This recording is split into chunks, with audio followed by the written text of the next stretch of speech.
রাখবেন ওটাকে ঘুরিয়ে দিলেই ফুরিয়ে যায় না।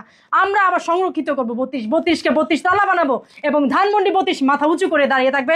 যতদিন বাঙালি থাকবে, যতদিন পদ্মা মেঘনা যমুনা থাকবে, যতদিন হচ্ছে এই স্লোগান থাকবে যে বীর বাঙালি অস্ত্র ধরো বাংলাদেশ স্বাধীন কর, তোমার আমার ঠিকানা পদ্মা মেঘনা যমুনা, যতদিন জয় বাংলা থাকবে ততদিন হচ্ছে ধানমন্ডি 32 থাকবে। মনে রাখবেন, আমার আপনার পরিবারে আমার বাপদাদা, আমার 14 গোষ্ঠীর কেউ 12 বছর 14 বছর জেল খাটেনি। জেল কেটেছিল বঙ্গবন্ধু একা, আর কেউ খাটেনি। তার জীবনের 24টা বসন্ত উনি শেষ করে দিয়েছেন এই বাঙালির জন্য।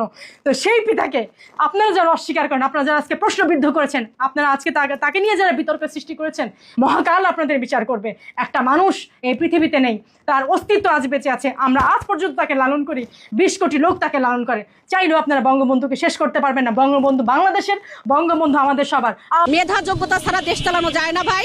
বা জ্বালানি মন্ত্রী বলে বিদ্যুতের খুঁটি নাকি দূরে দূরে, তার নাকি লম্বা, তাই নাকি বিদ্যুৎ চলে যায় আর আসে না। এইরকম অপদার্থ জ্বালানি মন্ত্রী দিয়ে যে দেশের জ্বালানি মন্ত্রী হয়, যে দেশের জ্বালানি মন্ত্রীরা এই ধরনের অপদার্থের মতো কথা বলে, সেই দেশ কিভাবে চলবে? সেই দেশ কিভাবে ভালো অবস্থানে যাবে?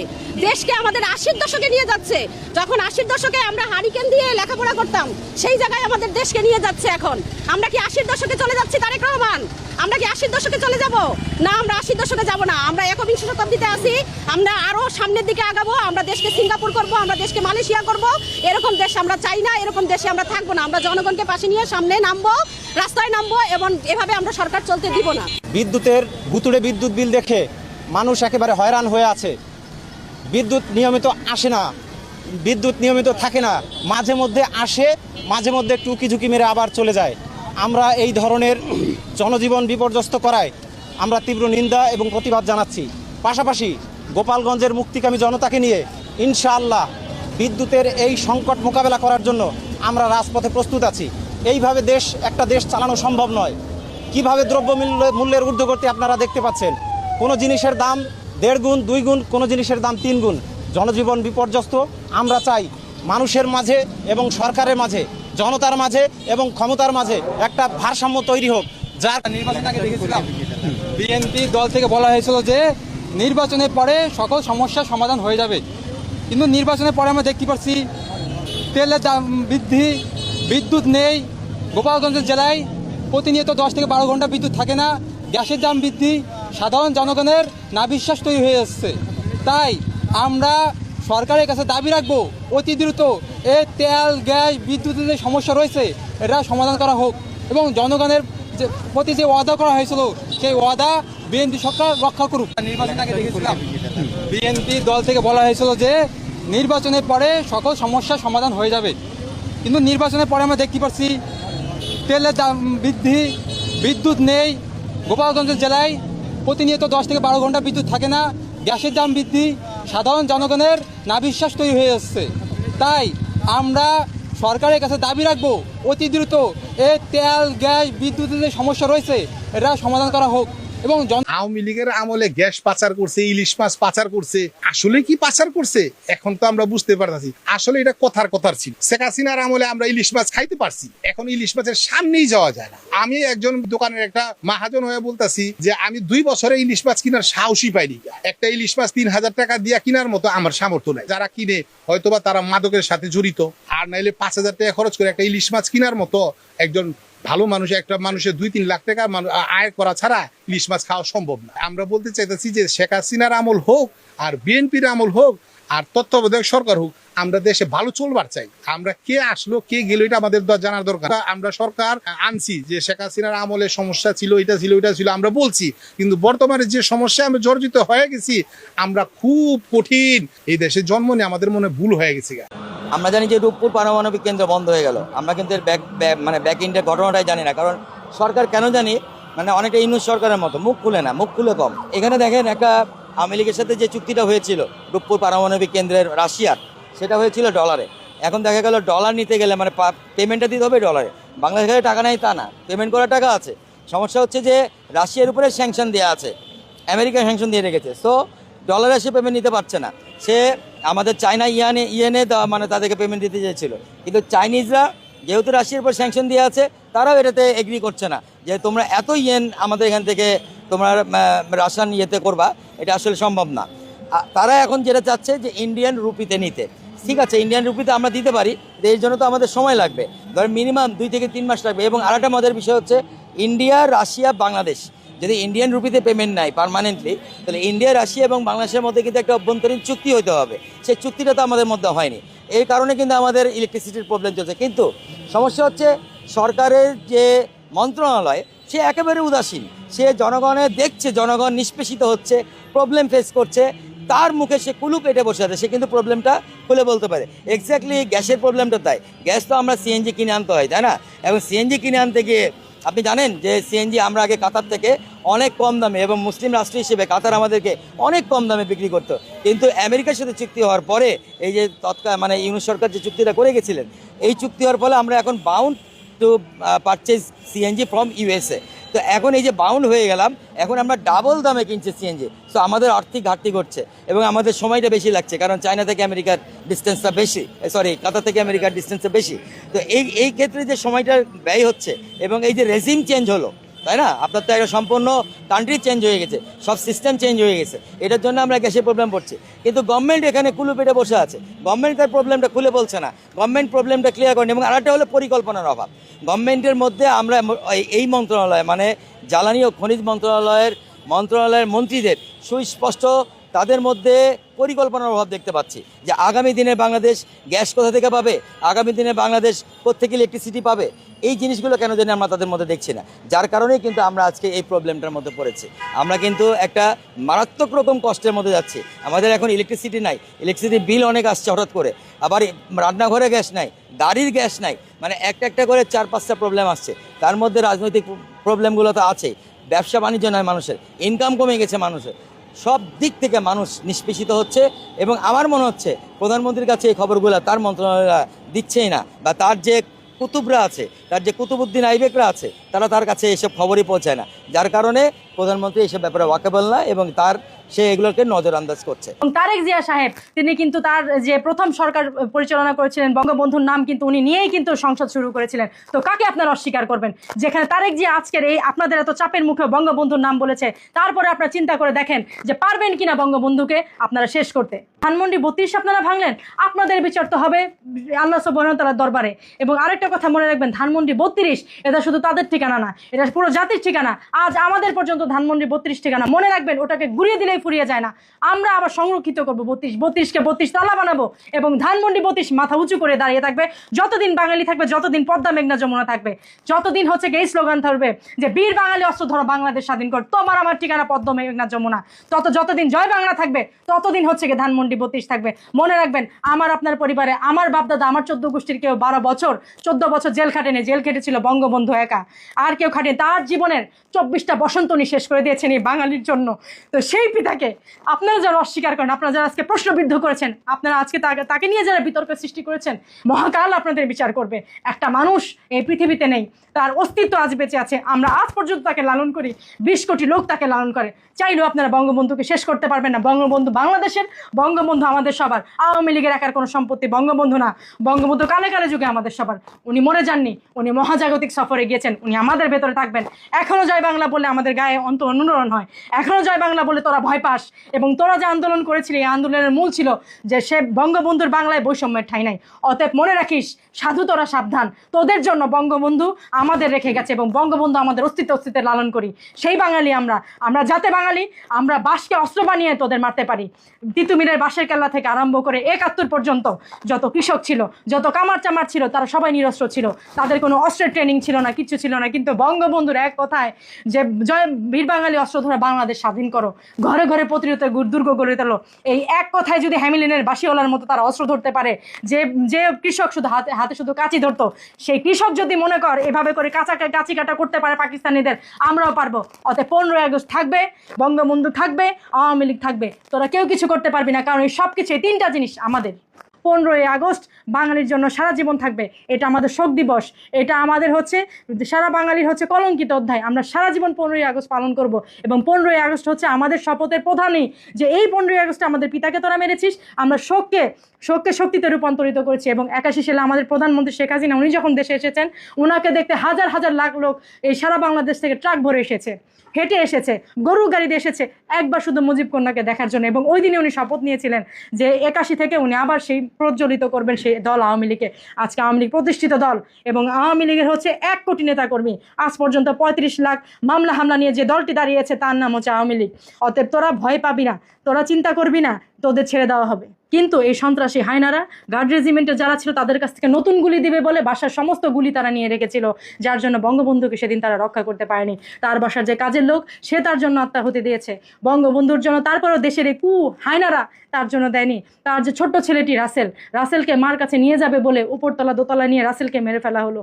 যে বঙ্গবন্ধু শেখ মুজিবুর রহমানকে টানতে টানতে যখন দোতলায় নিয়ে যাওয়া হলো তখন তারা তিনি বারবার বলছেন তোরা কি চাস, আমার কাছে তোরা কি চাস, তোদের অধিনায়ককে। তারা বলেছিল আমাদের কোনো অধিনায়ক নেই, উই আর দ্য সেলফ। তখন ওনাকে হচ্ছে ব্রাশ ফায়ার করে মেরে ফেলা হয়েছিল। তারপর তার স্ত্রী ফজিলাতুন্নেসা যখন নিচে নামতে নামতে তাকে দেখেছিলেন তখন উনি বললেন যে আমাকে কেন বাঁচিয়ে রেখেছো তোমরা, আমাকেও তার সাথে মেরে ফেলো। এরপর তাকে মারা হলো। ওই দিন খুকি নামের একজন যার পেটে সন্তান ছিল তাকে মেরে ফেলা হলো। ওই দিন ফুটফুটের যত বাড়ির লোকজন ছিল, যত ছোট ছোট বাচ্চা ছিল সবাইকে মেরে ফেলা হলো। ওই দিন কি মানবাধিকার ধ্বংস হয়নি? ওই দিন কি জাতি কালো অধ্যায় সূচনা হয়নি? আজ এই অসভ্যরা বলছে যে বঙ্গবন্ধু শেখ মুজিবুর রহমান নাকি পাকিস্তানের হচ্ছে গিয়ে তাদের সাথে মিলিত হয়েছে, তিনি নাকি দেশ ছেড়ে চলে গিয়েছিলেন তার কন্যার মতো। এই সব কথা তোরা যারা বলিস তোদের কোনো গার্ডস নাই, তোদের কোনো লেভেল নাই, এবং তোরা এই যে প্রজন্মটাকে এই মিথ্যা ইতিহাস বলছিস, মিথ্যা ইতিহাসের অবতারণা করছিস, তোদের জন্য বলছি সত্য সবসময় সত্য এবং সত্য তোদের জন্য নির্মম। তোরা দেখবি অচিরেই প্রধানমন্ত্রী শেখ হাসিনা যখন চলে আসবে তোদের এর চাইতে নির্মম পরিস্থিতি হবে। যে বঙ্গবন্ধু শেখ মুজিবুর রহমানকে তার হচ্ছে মাথার কাছে বসে খন্দকার মোস্তাকের মতো মির্জাফর তার মৃত্যুর পেছনে দায়ী ছিল, তোদের পেছনেও মনে করিস কেউ না কেউ কাজ করছে তোদের নির্বংশ করার জন্য। রাজাকারের দলেরা, হায়না পাঠার দল, তাদের জন্য বলছি যে বঙ্গবন্ধু শেখ মুজিবুর রহমান ওনার যে অবদান এই বাংলাদেশের প্রতি, সেটা একটুখানি অল্প একটু আমার যতটুকু মনে পড়ে অতটুকুই আপনাদের বলছি। সেটা হচ্ছে 69-এর গণঅভ্যুত্থান, 6 দফা দাবির মাধ্যমে বাঙালির স্বদেশী স্বার্থ এবং অর্থনৈতিক সামাজিক স্বার্থ হচ্ছে গিয়ে উদ্ধার করা, রাষ্ট্রভাষা বাংলা এবং পুরা পৃথিবীতে বাংলা হবে বাঙালির হচ্ছে রাষ্ট্রভাষা এবং মাতৃভূমি বাংলাদেশে রাষ্ট্রভাষারই প্রচলন হবে। 1 বছরের মধ্যে হচ্ছে একটা সংবিধান এনে দেওয়া এবং আমার সোনার বাংলা আমি তোমায় ভালোবাসি এই সুমধুর কণ্ঠে এই বাংলা জাতীয় সঙ্গীত নির্বাচন করা, যুদ্ধ পরবর্তী দেশের জন্য বিভিন্ন জায়গায় শুভেচ্ছা এবং রাষ্ট্রীয় গুরুত্বপূর্ণ স্থাপন এবং হচ্ছে গিয়ে সামাজিক উন্নয়নের জন্য বিভিন্ন দেশের সাথে বন্ধুত্বপূর্ণ সম্পর্ক, 2.5 লাখ বীরঙ্গনা তাদের পুনর্বাসন এবং তাদের জন্য কর্মসংস্থানের সৃষ্টি, অস্বীকৃতি জানানো পরিবারের মেয়েদের ধানমন্ডি 32 নাম হচ্ছে গিয়ে তাদের বাসস্থান এবং পিতার নামের জায়গায় বঙ্গবন্ধুর নাম এটা রচনা করা, যুদ্ধ শিশু এবং যুদ্ধ পরবর্তীকালীন যেসব শিশু তাদের হচ্ছে পৃথিবীর বিভিন্ন দেশে দত্তক নেওয়ার জন্য বিভিন্ন হচ্ছে উদ্যোগ উনি নিয়েছেন মা ফজিলাতুন্নেসা সহকারে, এবং হচ্ছে কি দেশে নারীদের ক্ষমতায়ন উইমেন্স এম্পাওয়ারমেন্ট এটা প্রতিষ্ঠা করা এবং স্বীকৃতিপ্রাপ্ত হয়ে নারীরা যাতে তাদের জীবন ভালোভাবে গড়তে পারে, দেশের কূটনৈতিক এবং পররাষ্ট্র নীতির মাধ্যমে সাহায্য সহযোগিতা এবং সমৃদ্ধি দেশে আনয়ন করা, অর্থনৈতিকভাবে যাতে সহযোগিতা করতে পারে। এছাড়াও এই দেশে হচ্ছে গিয়ে মানুষের ক্ষুধা দারিদ্রতা এগুলি যাতে হচ্ছে মানুষকে ছুতে না পারে সেই জন্য বিভিন্ন রকম কর্মযজ্ঞ করা। এরপরেও কি আপনারা বলবেন বঙ্গবন্ধু শেখ মুজিবুর রহমান একটা ধ্বংসলীলা দেশ, যে দেশ হচ্ছে ধ্বংসের আস্তাখানা হয়ে গেছিল, সে দেশকে যে কিভাবে উঠিয়েছে? শোনেন, একটা কথা মনে রাখবেন, বঙ্গবন্ধু মানে সেদিনের খোকা থেকে পরবর্তীতে হোসেন সৈয়দ সরওয়ার্দী, মাওলানা আব্দুল হামিদ খান বাশারির মতো বড় বড় নেতাদের আদলে বঙ্গবন্ধু শেখ মুজিবুর রহমান হয়ে থাকায় একটা খোকা থেকে তার এত বড় হচ্ছে রূপান্তর। বঙ্গবন্ধু মানে হচ্ছে সেলের আশেপাশে নিজের হচ্ছে গিয়ে কবরকে দেখে দেশের জন্য হচ্ছে নিজের মৃত্যুকে মেনে নেওয়া। বঙ্গবন্ধু মানে হচ্ছে এমন একটি নাম যে নামে আজও শত্রুরা ভয় পায়, মরে গেছে আজ না, আজকে থেকে বহুত বছর আগে এই দিনে আপনারা তাকে মেরেছেন, এখনো হচ্ছে গিয়ে গর্ত থেকে বের হতে সাহস পায় না শুধুমাত্র বঙ্গবন্ধু নামের জন্য। অতএব বঙ্গবন্ধু নাম চাইলেও আপনারা কখনো মুছে ফেলতে পারবেন না। যে বুক ভরে উনি স্বপ্ন দেখেছিলেন স্বাধীন সার্বভৌম বাংলাদেশে, সেই বুকে 18টি বুলেট শয়তানরা তখন তার বুকে বিধিয়ে দিয়েছিল। এই বাংলাদেশকে যেখানে তিনি চিন্তা করেছিলেন বুক ভরার স্বপ্ন ছিল এই দেশকে উন্নয়নশীল থেকে উন্নতর কাতারে নিয়ে যাবেন, সেখানে পরিণতিতে আমরা কি দিয়েছিলাম তাকে? 18টি বুকের মধ্যে বুলেট, 570-এর একটা সাবান যেখানে হচ্ছে কোনো সুগন্ধি ছিল না, এবং প্রতিবেশী হচ্ছে হিন্দু মহিলা যার হচ্ছে শাড়ি হয়েছিল তার কাফন। তো এই জাতির সেদিনই হচ্ছে গিয়ে কালো অধ্যায় রূপান্তরিত হয়েছিল, সেদিনই কালো অধ্যায়ের রচনা হয়েছিল। এবং তখন হচ্ছে বিদেশি যত পত্রিকা সব জায়গায় খালি হয়েছিল কাদো বাঙালি কাদো। ইরানের প্রেসিডেন্ট সেদিন 15ই আগস্টের জন্য বলেছিলেন, বন্ধু আমার দেওয়া কামানে তুমি যদি ঝাঁঝরা হবে আমি জানলে আমি কখনোই পারতাম না এই কামান পাঠাতে তোমার জন্য, আমার দেওয়া বন্ধুত্বের কামানে তোমাকে ঝাঁঝরা করা হলো।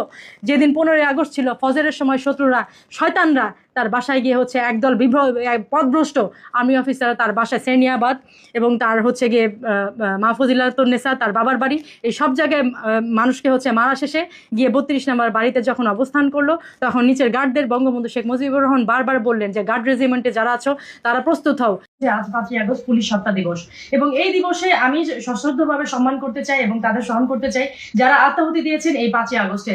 আপনারা দেখবেন বাংলাদেশের বিভিন্ন জায়গায় বিভিন্ন স্থানে তাদের মেরে কুপিয়ে তাদের চাকচাক করে কেটে যাত্রাবাড়ি ফ্লাইওভারে হ্যাঙ্গিং করা হয়েছে এবং আমরা দেখেছি একজন প্রেগনেন্ট মহিলা পুলিশ উনি বারবার হচ্ছে আকুতি করছেন যে আমাকে মারবেন না, আমি প্রেগনেন্ট, আমার বাচ্চা পেটে, আমি গর্ভ অবস্থায় আছি, তাকে পর্যন্ত ক্ষমা করা হয়নি। তো এবং আজকে এই যে 5ই আগস্ট, এই 5ই আগস্টে এই পুলিশের যে জাতীয় নিরাপত্তা এবং পুলিশ যে দায়ভার আমাদের জন্য নেয় এবং পুলিশ আমাদের জন্য হাজারবার লক্ষবার তারা যে বুকের মধ্যে হচ্ছে গুলি নিচ্ছে, তারা নির্যাতনের শিকার হচ্ছে, এর তীব্র নিন্দা প্রতিবাদ। পুলিশকে সামান্যতম সম্মান তো দূরের কথা, পুলিশের যে মানুষ হিসেবে তার যে একটা সম্মান আছে সেই সম্মানটাও হচ্ছে বিভিন্ন রাজনৈতিক দল এরা কিন্তু দেয় না।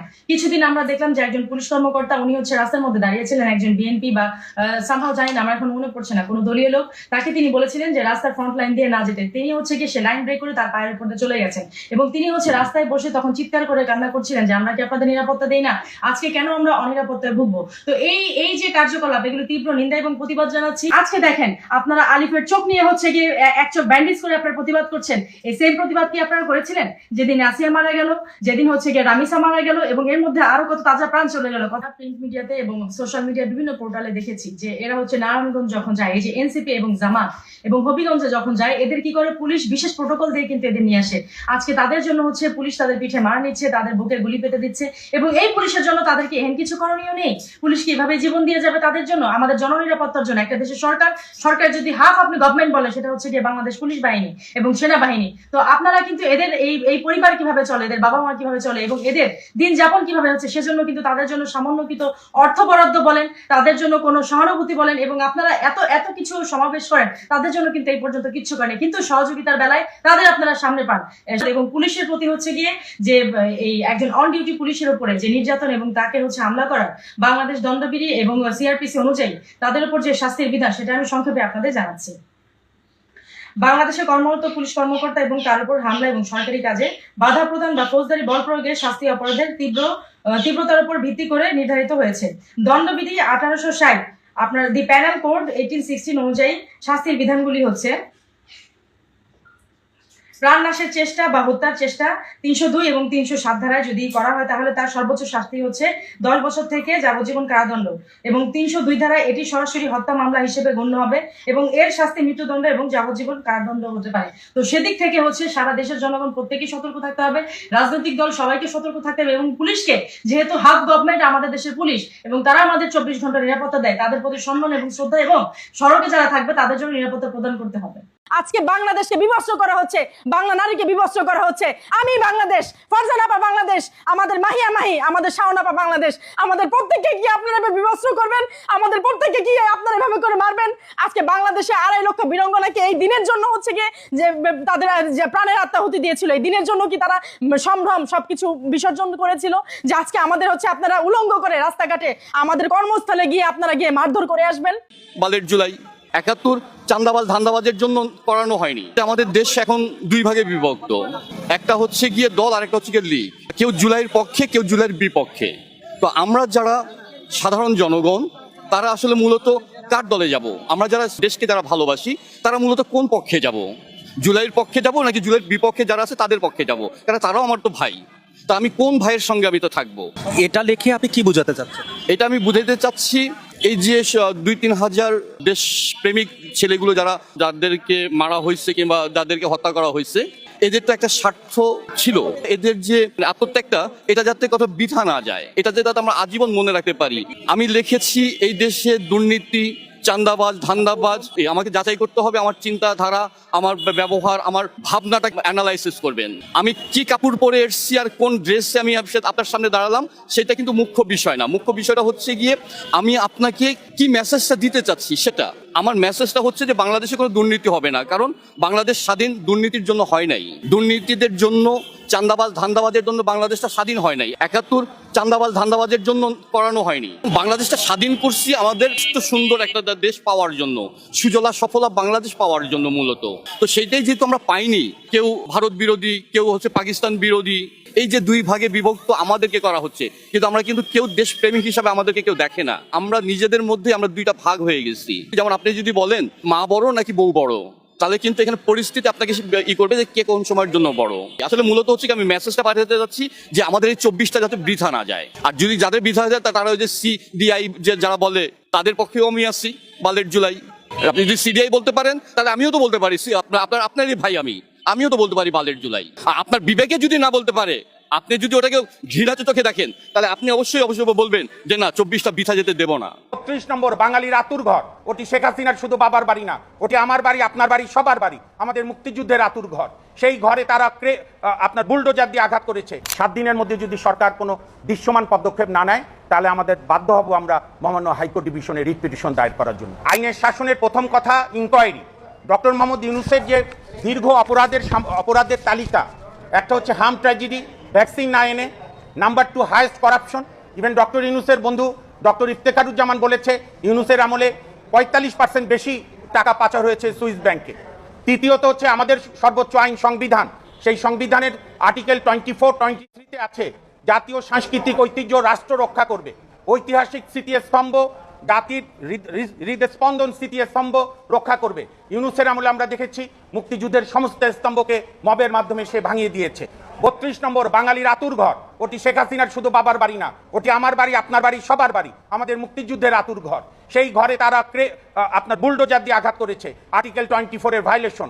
এবং ইউনূস সাহেবের বিরুদ্ধে অভিযোগের অন্ত নাই। আপনাদের কাছে দেওয়া হয়েছে মেহরবানি করে আমাদের প্যারাগ্রাফ 6-এর সিরিয়াল ধরে আমরা বলেছি ওনারা কি কি ওনার বিরুদ্ধে অভিযোগ, এবং আপনার সমস্ত বিতর্কিত লোককে নিয়োগ, নিজের ভাই ব্রাদার আত্মীয়তা, সবচেয়ে বড় যে পরিবেশটা উনি যে প্রতিষ্ঠান থেকে উনি নষ্ট করেছেন, যে রাজনৈতিক সরকার কোনো কারণে ব্যর্থ হলে বাংলাদেশের মানুষের একটা আস্থা ছিল যে কেয়ারটেকার বলেন, অন্তর্বর্তীকালীন বলেন, কিংবা অস্থায়ী সরকার বলেন। 90-এর গণঅভ্যুত্থানের পর আমরা শাহাবুদ্দিন সাহেবকে দেখেছি সাফল্যের সঙ্গে সরকার পরিচালনা করেছে। পরবর্তীকালে 96 সালে দেখেছি জাস্টিস হাবিবুর রহমান শেলী সাহেব সরকার পরিচালনা করেছে। এইভাবে 2001, ইভেন 2008-এ কিন্তু ডক্টর মোহাম্মদ ইউনূস অন্য অনেক কিছু নষ্টের পাশাপাশি অ্যাডিনটেরিম বা তত্ত্বাবধায়ক বা অস্থায়ী সরকারের কনসেপ্ট নষ্ট করেছে। আমি শেষ করতে চাই শেষ ব্রিফিং দিয়ে, বাংলাদেশের যত সরকার প্রধান হয়েছে, জাতির জনক বঙ্গবন্ধু শেখ মুজিবুর রহমান, খন্দকার মোস্তাক আহমেদ, শহীদ রাষ্ট্রপতি জিয়াউর রহমান, পল্লীবন্ধু হোসেন মোহাম্মদ এরশাদ, দেশ নেত্রী বেগম খালেদা জিয়া, বঙ্গবন্ধু কন্যা শেখ হাসিনা, সবার চিফ এক্সিকিউটিভরা যে ন্যূনতম ছোটোখাটো সুবিধা নিয়েছে, সেইটা মাটির এইখানে পড়ে থাকবে। আর ইউনূস সাহেবের অবৈধ সুবিধায় আকাশ ছুঁয়ে যাবে, সে কবিতার মতো নাদের আলীর ছাদ চূর্ণ করে আকাশে উড়ে যাবে। এই কারণে যেহেতু মাননীয় প্রধানমন্ত্রী, বাংলাদেশের সম্মানিত প্রধানমন্ত্রী জনাব তারেক রহমান জাতির উদ্দেশ্যে প্রথম ভাষণে বলেছেন, অসাধারণ কথা বলেছেন, যে দিন শেষে আইনের শাসনই হবে আমার সরকারের শেষ কথা। আর আইনের শাসনের পূর্ব শর্ত হচ্ছে যে কোনো অভিযোগ উঠলে একটি নিরপেক্ষ ইনকোয়ারি করা। আমরা সেই ইনকোয়ারি চাই, এবং ইনকোয়ারির সময় যেন ডক্টর মোহাম্মদ ইউনূস সাহেব দেশ ছেড়ে যেতে না পারে, কারণ তার পালানোর প্রবণতা আছে, অতীতে বহুবার পালিয়ে গেছে।